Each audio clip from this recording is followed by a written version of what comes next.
Bismillahirrahmanirrahim.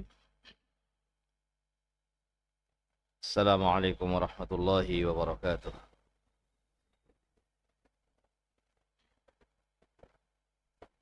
Innal hamdalillah nahmaduhu wa nasta'inuhu wa nastaghfiruh wa na'udzu billah min shururi anfusina wa min sayyiati a'malina. Man yahdihillahu fala mudilla lahu wa man yudlil fala hadiya lahu. Wa asyhadu an la ilaha illallah wahdahu la syarika lahu. Wa asyhadu anna Muhammadan abduhu wa rasuluh. Sallallahu alaihi wa ala alihi wa ashabihi wa man tabi'ahum bi ihsanin ila yaumiddin. Wa sallama tasliman katsira.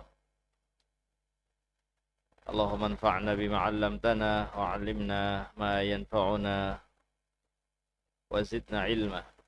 Allahumma ij'al ma nata'allamuhu hujjatan lana la 'alaina amma ba'd.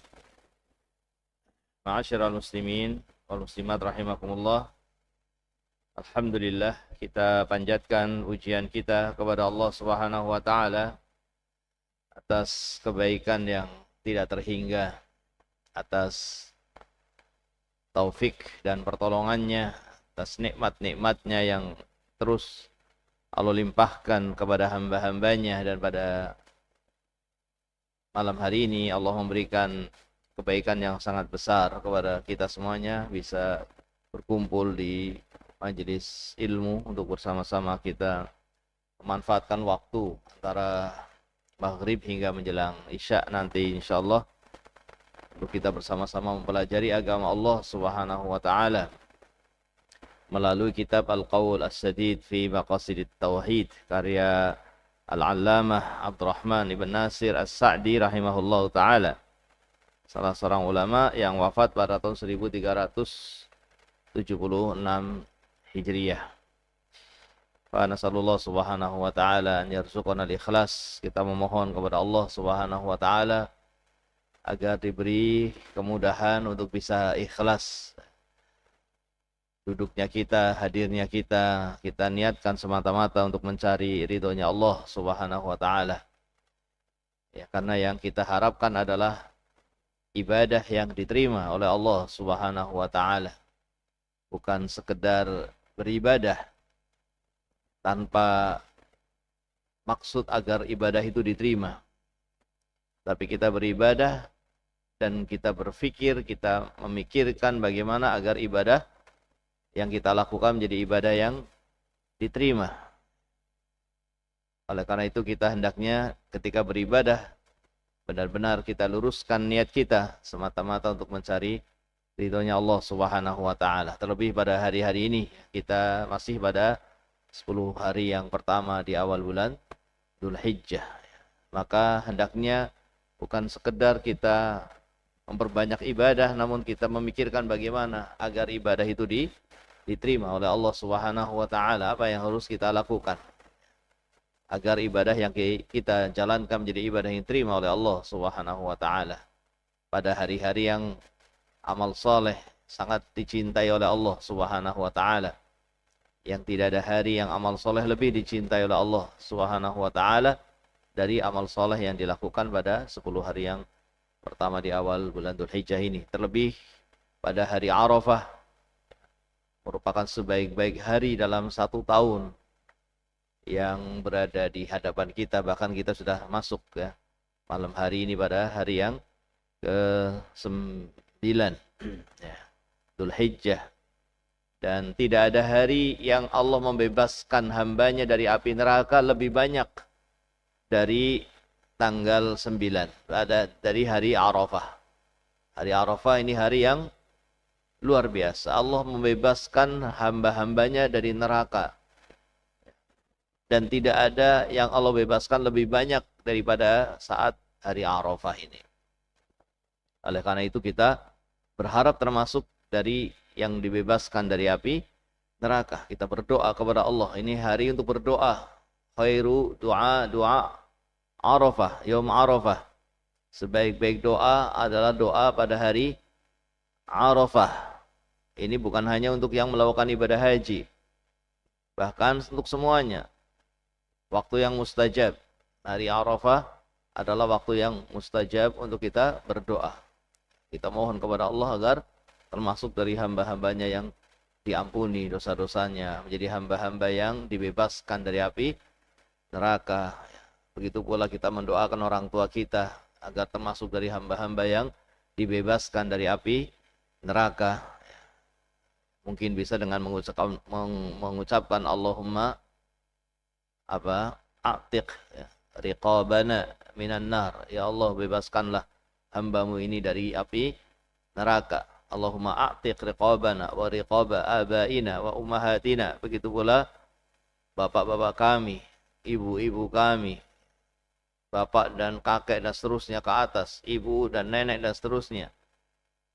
Bebaskanlah kami dan mereka semuanya dari api neraka. Ini ya, doa yang sangat penting untuk kita panjatkan di samping doa-doa yang lainnya ya, di hari Arafah. Maka hendaknya kita mengistimewakan hari tersebut karena itu hari yang paling afdol dalam satu tahun, dan yang tidak bisa melakukan ibadah haji mendapatkan ganti untuk berpuasa. Yang tidak melakukan ibadah haji mendapatkan amalan yang tidak dilakukan oleh yang melakukan ibadah haji, yaitu puasa. Yang melakukan ibadah haji tidak puasa, tapi yang tidak melakukan ibadah haji maka disunnahkan untuk berpuasa. Dan ini puasa yang paling afdal, menghapus dosa dua tahun. Tahun yang telah lalu dan tahun yang akan datang. Maka kita berusaha untuk memohon kepada Allah Subhanahu wa taala agar diberi kesehatan, ya, diberi kekuatan, kemampuan untuk bisa berpuasa, untuk bisa memperbanyak ibadah, dan diberi taufik untuk kita bisa melakukannya dengan ikhlas, dengan semata-mata mengharap ridhonya Allah Subhanahu wa taala. Jamaah yang dirahmati Allah Subhanahu wa taala, adapun pembahasan kita dari kitab Al-Qaul As-Sadid fi Maqasid At-Tauhid ini sampai kepada pembahasan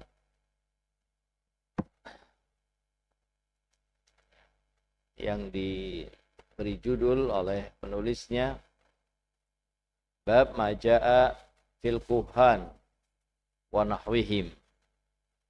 Bab yang menjelaskan tentang ancaman bagi dukun dan yang semisal mereka. Ancamannya apa? Disebutkan dalam hadis yang sahih bahwa man ata kahinan atau man ata'arrafan, dukun itu dalam bahasa Arab disebut kahin, atau ada juga yang menyebut arraf. Ada juga yang membedakan antara keduanya. Ada yang menyamakan, ada yang membedakan. Ya, dalam bahasa kita kurang lebih sama, yaitu apa?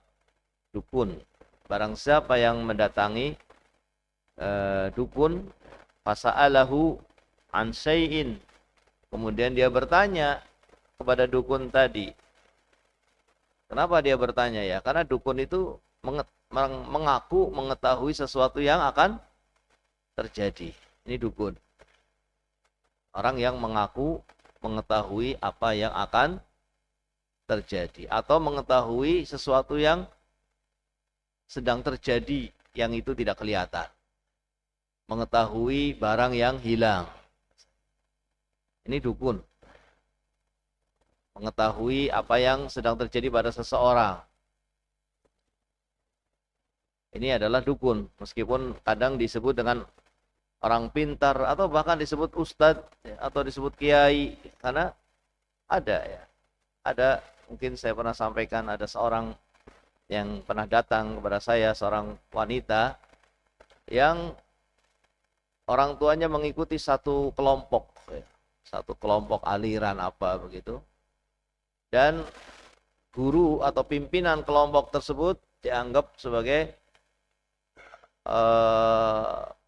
wali, sehingga diambil barokahnya, Sehingga apa?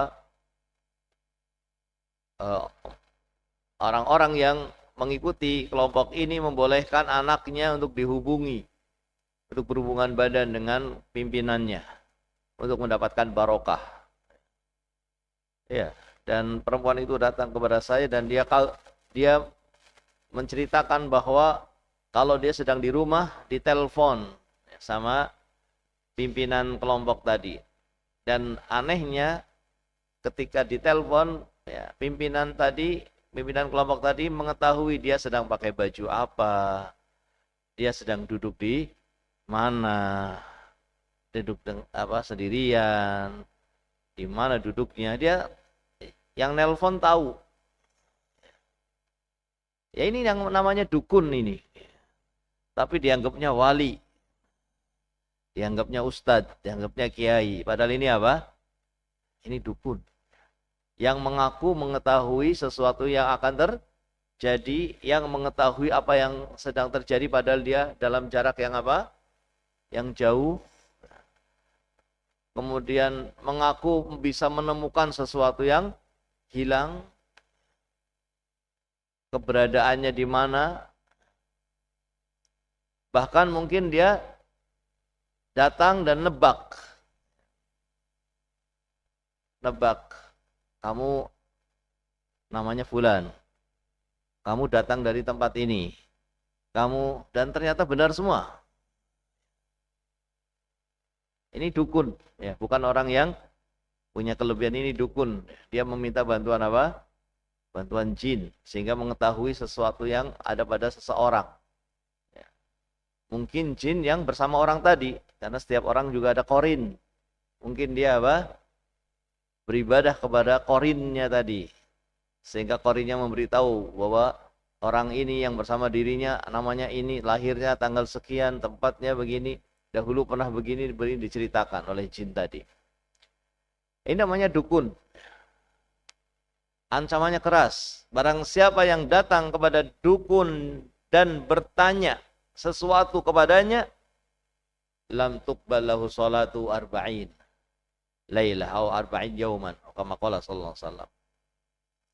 Barang siapa yang mendatangi dukun, menanyakan tentang nasibnya, menanyakan barang yang hilang, menanyakan apa lagi, maka tidak akan diterima sholatnya selama 40 hari. Tidak diterima sholatnya selama 40 hari. Ini sholat yang dia lakukan tidak diterima oleh Allah Subhanahu wa ta'ala. Bahkan ada yang lebih berat lagi, kalau dia membenarkannya, bukan hanya bertanya dan membenarkan, mempercayainya. Man atakahinan fasaddaqahu bima yaqul faqad kafara bima unzila ala Muhammadin sallallahu alaihi wasallam. Barang siapa yang mendatangi dukun dan membenarkan apa yang diberitakan oleh dukun tadi, maka dia telah kafir. Telah kafir terhadap apa yang diturunkan kepada Nabi Muhammad sallallahu alaihi wasallam. Jadi bisa berkumpul apa tidak? Seorang yang beriman kepada Allah, bisakah keimanannya kepada Allah, keimanannya kepada Rasulullah SAW, keimanannya kepada Al-Quran, keimanannya kepada kitab-kitab yang Allah turunkan, bisakah keimanan itu bercampur dengan membenarkan dukun? Bisa bercampur apa tidak jamaah? Bisa bersatu enggak itu? Bisa jadi satu apa tidak? Tidak bisa. Karena ini sesuatu yang bertolak belakang.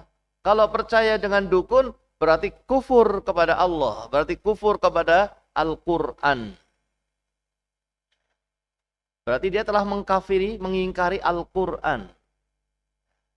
Karena apa yang dikatakan, apa yang dilakukan oleh dukun tadi bertolak belakang dengan apa yang diturunkan oleh Allah Subhanahu wa ta'ala di dalam kitabnya.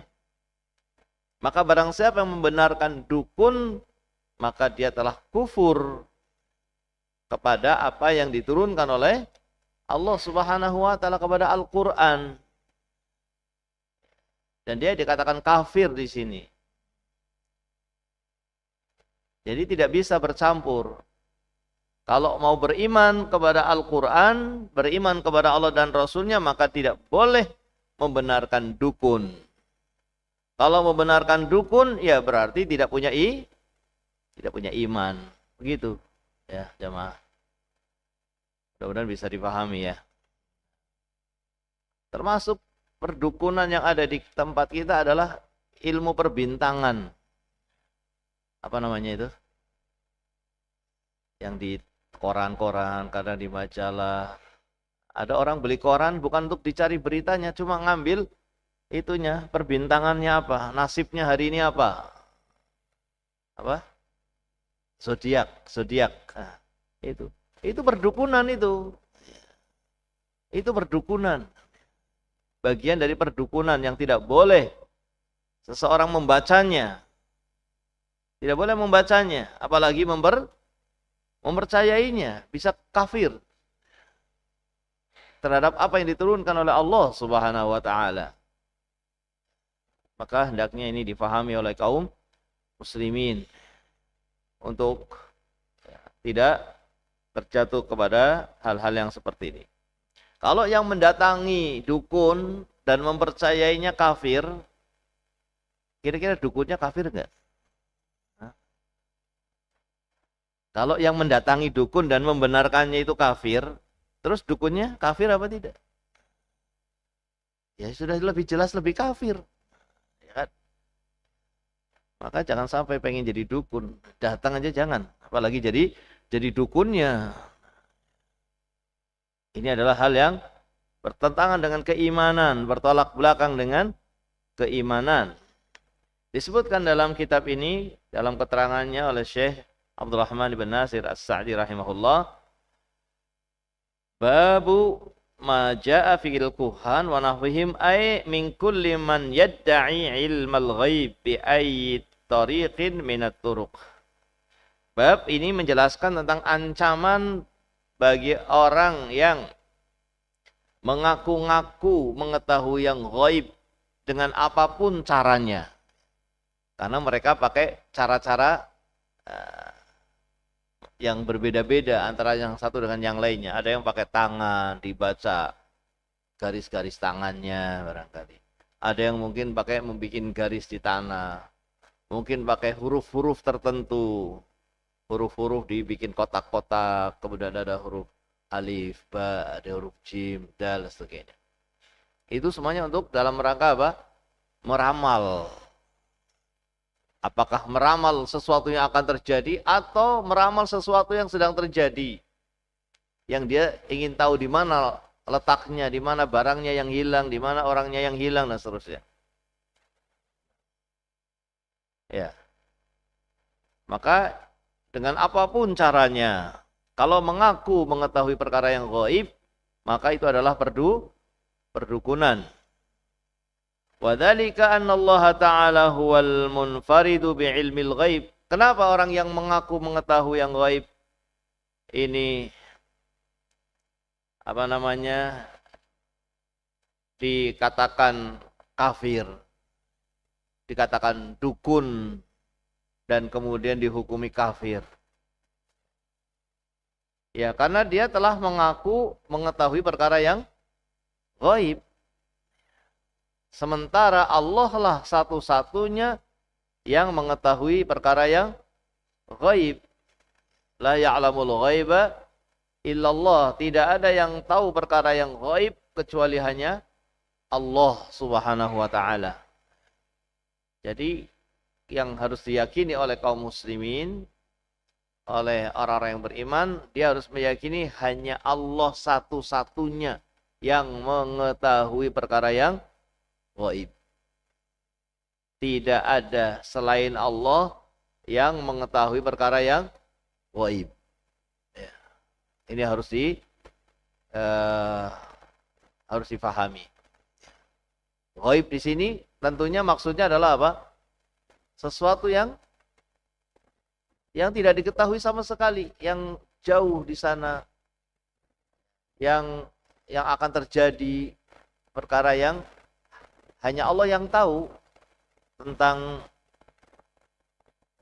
kapan turunnya hujan, tentang bagaimana rizkinya seseorang, itu hanya Allah yang tahu. Ada namanya ghaib, tapi ghaib yang nisbi. Ada ghaib, tapi ghaib yang bagi seseorang itu ghaib, tapi bagi orang lain tidak ghaib. Ini bukan ini yang kita maksud. Ya, sekarang bagi kita di sini, apa yang terjadi di rumah kita, ghaib apa tidak? Ghaib, karena kita di luar. Tapi bagi yang ada di rumah kita, ghaib apa tidak? Nah, tidak. Itu bukan itu yang dimaksud. Yang dimaksud ghaib itu hanya Allah yang tahu tentang nasib seseorang, rizki seseorang. Apakah dia nanti akan mendapatkan musibah atau dia akan mendapatkan nikmat, mendapatkan rizki berapa. Itu hanya Allah Subhanahu wa ta'ala yang tahu. Nah, mengaku mengetahui perkara yang ghaib yang seperti ini, maka dia telah mensejajarkan ya, dirinya dengan Allah. Memposisikan dirinya itu sebanding dengan apa? Dengan Allah Subhanahu wa ta'ala. Maka dia telah melakukan apa? Kesyirikan yang nyata ya. Kesyirikan bahkan dalam perkara yang apa? Yang sifatnya rububiyah. Karena dia merasa bisa mengetahui apa yang ghaib. Ini bukan hanya syirik dalam masalah ibadah. Mungkin terjatuh pada syirik dalam hal ibadah karena untuk mengetahui yang ghaib, dia mungkin akan beribadah kepada jin. Maka di situ terjatuh dia pada syirik ibadah. Dia terjatuh pada syirik rububiyah dan dia juga terjatuh pada syirik ibadah. Bisa dipahami apa tidak? Jadi jamaah yang dirahmati Allah Subhanahu wa ta'ala, seorang muslim adalah orang yang bertauhid ya. Dan tauhid itu masuk di dalamnya tauhid rububiyah. Tauhid rububiyah itu terkait dengan perbuatan Allah. Allah akan memberikan rizki, Allah yang mencipta, Allah yang mengatur, Allah yang memberi rizki, Allah yang menghidupkan, Allah yang mematikan, Allah yang menyembuhkan. Itu namanya tauhid rububiyah. Ada juga tauhid uluhiyah. Tauhid uluhiyah itu dengan perbuatan hamba. Hamba beribadah hanya kepada Allah. Ini tauhid uluhiyah. Itu memurnikan ibadah hanya untuk Allah. Kita diciptakan oleh Allah untuk beribadah. Kita diciptakan oleh Allah untuk beribadah. Tapi ibadah yang diperintahkan oleh Allah adalah ibadah yang murni hanya untuk Allah. Salatnya, sembelihannya hanya untuk Allah. Inna salati wa nusuki wa mahyaya wa mamati lillahi rabbil alamin. Semuanya hanya untuk Allah. Kita diciptakan oleh Allah untuk salat. Karena itu ibadah. Jadi wajib bagi kaum muslimin untuk apa? Salat 5 waktu. Itu kewajiban yang paling besar. Setelah dia bertauhid, setelah dia bersyahadat dengan 2 kalimat syahadat, setelah itu adalah salat. Dan bagi laki-laki dijalankan dengan berjamaah. Itu perintah, itu maksud diciptakannya kita untuk salat berjamaah. Kalau laki-laki salatnya di rumah, itu sifatnya orang munafik. Sifatnya orang munafik, laki-laki sholatnya di rumah. Laki-laki sholatnya di masjid. Dan dilakukan ikhlas semata-mata karena Allah Subhanahu wa ta'ala. Dia khusyuk karena Allah. Dia ruku hanya kepada Allah. Dia sujud hanya kepada Allah Subhanahu wa ta'ala. Kalau ini diberikan kepada selain Allah, kekhusyuan itu diberikan kepada selain Allah. Rukuknya diberikan kepada selain Allah, sujudnya diberikan kepada selain Allah, maka dia telah beribadah kepada selain Allah. Ini namanya melanggar tauhid uluhiyah. Karena memberikan ibadah kepada selain Allah. Nah, dukun ini dia telah melanggar tauhid rububiyah dan telah melanggar juga tauhid uluhiyah. Melanggar tauhid rububiyah karena dia mensejajarkan dirinya dengan Allah, mengaku mengetahui perkara yang akan terjadi. Ini melanggar tauhid rububiyah. Dan dukun tadi juga beribadah kepada jin untuk mendapatkan informasi-informasi. Dia beribadah kepada jin. Maka dia telah melanggar tauhid apa ini? Tauhid uluhiyah. Maka ya bagaimana tidak kafir kalau begitu? Nah, karena dia telah mensejajarkan dirinya dengan Allah dalam perkara yang hanya Allah yang tahu, yaitu perkara gaib. Perkara gaib itu hanya Allah yang tahu. Ini harus tertancap dalam hati kita. Tidak ada yang tahu perkara yang gaib kecuali hanya Allah Subhanahu wa taala. Faman idda'a musyarakatallahi fi syai'in min dzalik bi kahanatin aw irafatin aw ghairihima aw saddaqa man idda'a dzalik faqad ja'ala lillahi syarikan fi ma huwa min khasaisihi. Maka barang siapa yang mengaku mengetahui yang gaib, mengaku bisa mengetahui perkara yang gaib yang akan terjadi besok, dia ngaku tahu. Kamu karena garis tangannya begini, berarti besok kamu rizkinya begini. Berarti kamu akan terkena sakit, berarti kamu akan terkena ini, terkena itu. Merasa memiliki kemampuan yang itu khusus hanya Allah yang mengetahuinya. Tapi dia merasa mengaku atau dia mengaku mengetahui hal tersebut dengan apapun caranya. Maka orang yang seperti ini dia telah menjadikan dirinya sekutu bagi Allah. Dan orang yang membenarkan dia, orang yang membenarkan dukun tadi, berarti apa jamaah? Kalau dukun tadi telah memposisikan dirinya seperti Allah. Karena hanya Allah yang tahu yang gaib, tapi dia mengaku mengetahui yang gaib juga. Maka dia telah mensejajarkan dirinya dengan Allah. Terus yang percaya kepada dia berarti telah melakukan apa? Yang membenarkan orang itu berarti dia telah memposisikan orang tadi. Kalau tadi orang tadi memposisikan dirinya, terus orang yang membenarkan telah memposisikan dia. Disejajarkan dengan Allah dalam perkara yang khusus Allah yang mengetahui. Maka bagaimana tidak dikatakan kafir kalau seperti itu? Memposisikan seseorang sejajar dengan Allah dalam perkara yang hanya Allah yang tahu, tapi dia anggap orang ini juga tahu. Jadi sama dengan Allah, sama-sama tahu perkara yang gaib. Maka dia juga waqad kadzdzaballahu wa rasuluh. Kadzdzaballaha wa rasulah. Maka dia adalah orang yang telah mendustai Allah dan telah mendustai Rasulullah, atau mendustakan Allah dan mendustakan Rasulullah sallallahu alaihi wasallam. Kenapa mendustakan Allah? Karena Allah mengatakan tidak ada yang tahu yang gaib kecuali hanya Allah. Tapi dia tidak membenarkan itu.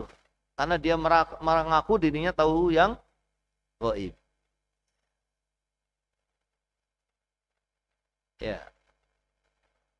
Dan dia juga telah mendustakan Rasulullah SAW. Rasulullah sudah menyampaikan kepada umatnya bahwa yang tahu yang gaib itu hanya Allah. Tidak ada yang tahu yang gaib selain Allah Subhanahu wa taala. Tapi dia mengaku mengetahui yang gaib. Maka berarti dia telah mendustakan Allah dan dia juga telah mendustakan Rasulullah Shallallahu Alaihi Wasallam. Dan orang yang membenarkannya ya sama berarti. Orang yang membenarkannya itu sama. Wa kasirun minal kihanah al-muta'alliqah bisyayatin la takhlu minasyirki. Dan para dukun-dukun yang meminta bantuan setan, maka tidak bersih dari kesyirikan. Pasti di situ ada kesyirikan. Mereka para dukun yang melakukan perdukunannya dengan meminta bantuan setan, maka pasti terjatuh kepada apa? Kesyirikan di sini. Tidak mungkin setan-setan dari kalangan jin itu membantu tanpa meminta sesuatu. Pasti mensyaratkan sesuatu. Dan telah kita ketahui dalam pembahasan sebelumnya tentang sihir, semakin dia itu menghina Al-Quran, maka semakin besar bantuan. Semakin seorang itu menghina Al-Quran, maka bantuan setan itu semakin besar kepada dia. Nah, lalu bagaimana tidak terjatuh kepada kekafiran jika seperti itu qaidahnya gitu. Qaidahnya disebutkan dalam Al-Quran seperti itu. Falamma ja'ahum rasulun min indillah saddiqul lima baina yadayhi nabada fariqum minal ladina utul kitaba kitaballahi wara'a zuhurihim. Ketika datang Rasul yang membenarkan Rasul sebelumnya, membenarkan ajaran yang sudah diturunkan oleh Allah, tapi dia mendustakan Rasul tadi dan dia membuang kitab yang diturunkan oleh Allah kepada para Rasul, ya dia lemparkan ke belakang mereka. Mereka lemparkan ke belakang, tidak mau mengikuti kitab yang diturunkan. Dan dengan itulah kemudian mereka akan dibantu oleh setan. Jadi semakin dia menghina Quran, maka bantuannya semakin semakin besar. Nasallallahu alaihi, kita memohon kepada Allah Subhanahu wa taala keselamatannya. Maka tidak ada dukun yang dia itu dengan setan dalam prakteknya tidak berbuat kesyirikan, tidak ada. Wattaqarrub ilal wasaiti allati tasta'inu biha ala da'wa al-ulum al-ghaibiyah. Dan pasti dia juga akan mendekatkan diri kepada setan dengan berbagai wasilah, dengan berbagai cara. Untuk apa? Ya supaya dia diberitahu oleh setan tadi hal-hal yang gaib tadi. Supaya dia diberitahu oleh setan hal-hal yang yang tidak diketahui oleh manusia, karena Allah memberikan kemampuan kepada jin, kemampuan yang tidak bisa dilakukan oleh manusia. Dia itu bisa bisa pergi dengan cepat. Dia bisa menghilang dengan cepat. Dia bisa mendatangkan sesuatu dengan cepat. Dia bisa pergi dengan jarak yang jauh dengan cepat. Dan yang lain-lainnya. Diberi oleh Allah kemampuan yang itu tidak bisa dilakukan oleh manusia. Maka manusia meminta pertolongan jin tadi untuk mengetahui hal-hal yang gaib atau untuk mengetahui hal-hal yang tidak diketahui oleh orang.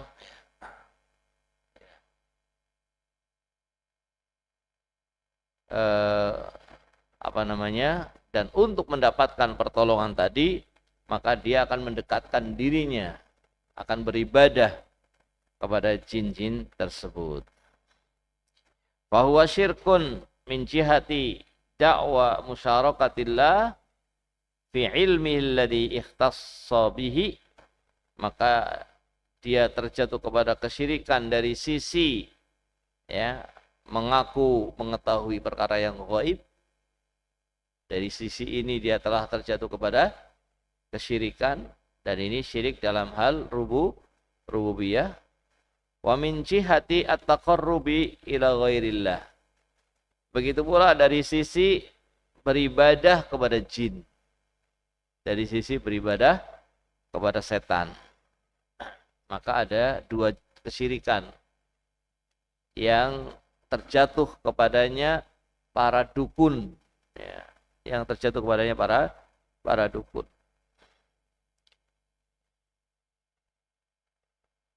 Wa fihi ib'adu syari' lil khalqi 'anil khurafat al mufsidah lil adyan wal uqul.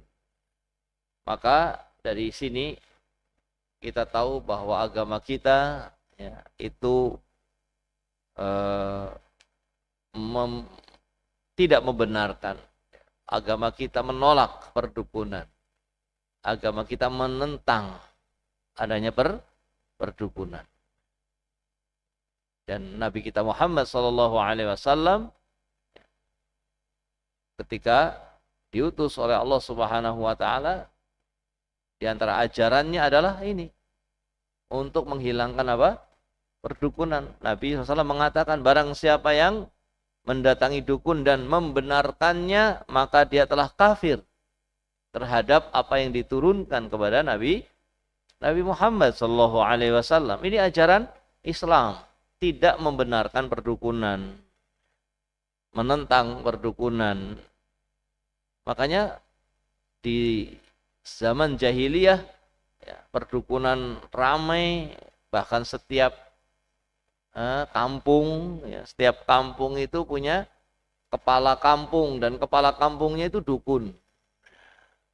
Kepala kampung di zaman jahiliyah itu adalah dukun-dukun yang dianggap memiliki kelebihan karena bisa mencari barang yang hilang, bisa mengetahui barang yang hilang, atau bisa meramal apa yang akan terjadi besok dan seterusnya. Ya. Yang terkadang juga itu berupa kebohongan-kebohongan. Terkadang itu berupa kebohongan, dan banyak yang sudah dibohongi sebetulnya. Tapi kan orang kalau dibohongi kan malu untuk bilang kalau dirinya dibohongi. Sehingga yang tersebar adalah yang tidak, yang kebetulan pas gitu. Yang kebetulan dapat benar beritanya, yang kebetulan mendapatkan apa yang diinginkan, itu yang kemudian terkenal. Padahal yang dibohongi sangat banyak. Yang telah tertipu sangat banyak, tapi yang tertipu itu kan malu untuk mengaku dirinya apa? Tertipu. Karena karena kesalahan dia dalam hal ini, dia melakukan hal yang sebetulnya bukan hanya tidak diterima oleh agama Islam, tapi juga oleh akal. Tidak bisa diterima oleh akal. Bagaimana seseorang mengaku mengetahui sesuatu yang itu hanya Allah yang tahu. Ini secara akal tidak bisa diterima. Tapi dia mungkin karena sudah merasa putus asa ya, atau sudah merasa tidak bisa berhasil, akhirnya dia tidak peduli dengan benar ataupun salah, ya, tidak peduli dengan agamanya, sehingga kemudian melakukan hal yang sebetulnya secara akal itu tidak bisa diterima. Makanya ini dilarang dalam agama kita, karena ini merusak akidah dan juga merusak apa? Merusak akal. Dikatakan di sini fihi ib'adus syari' lil khalqi 'anil khurafat al mufsidah lil adyan wal uqul.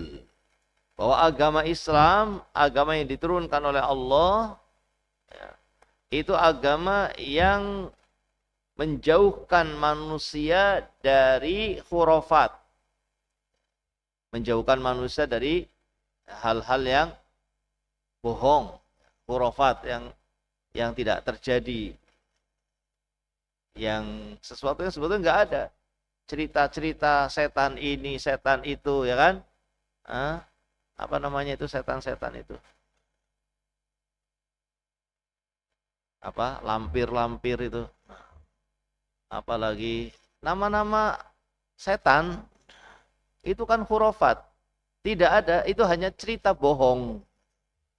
Maka agama yang atau syariat yang diturunkan oleh Allah itu ingin menjauhkan manusia dari cerita-cerita bohong terhadap sesuatu yang tidak nampak. Yang seakan-akan ada padahal nggak ada, kenyataannya nggak pernah ada. Kenyataannya nggak pernah ada. Kemudian apa? Ini juga merusak akidah, ini merusak agama, karena tidak mungkin bercampur iman dengan apa? Percaya sama dukun, itu nggak bisa bercampur. Kalau percaya sama dukun, hilang imannya. Begitu sudah. Maka ini akan merusak agama. Dan ini juga merusak akal. Ini juga akan merusak akal. Betapa banyak orang yang kemudian melakukan hal-hal yang sangat tidak masuk akal karena mengikuti dukun. Karena mengikuti dukun, akhirnya dia melakukan hal-hal yang sangat tidak masuk akal. Mungkin disuruh makan ini, makan itu, mencari ini, mencari itu yang tidak bisa masuk akal sebetulnya. Maka telah dirusak akalnya oleh perdukunan ini. Telah dirusak manusia agamanya. Agama manusia telah dirusak oleh perdukunan ini. Akal manusia juga telah dirusak oleh perdukunan ini. Maka agama Islam datang menghilangkan perdukunan. Agama Islam datang tidak membenarkan perdukunan, ya, dengan berbagai cara mereka dalam melakukannya. Sudah masuk isya ya? Ya. Ya mungkin ini terkait dengan perdukunan yang disebutkan dalam kitab ini, ya. Tentunya kita hanya berputar di kitab ini. Mungkin pembahasan ini bisa jadi pembahasan yang panjang luas, tapi karena kita terkait dengan kitab yang kita baca, mudah-mudahan yang sedikit ini bisa dipahami, dan mudah-mudahan Allah senantiasa memperbaiki agama kita. Mudah-mudahan Allah mengampuni dosa-dosa kita semuanya, mengampuni dosa-dosa orang tua kita, mengampuni dosa-dosa guru-guru kita, dan mengampuni dosa-dosa seluruh kaum muslimin, baik yang masih hidup maupun yang telah meninggal dunia. Wassallallahu wasallam ala nabiyina Muhammad wa ala alihi wa sahbihi ajma'in. Subhanakallahumma wa bihamdika asyhadu an la ilaha illa anta astaghfiruka wa atubu ilaik. Assalamualaikum warahmatullahi wabarakatuh.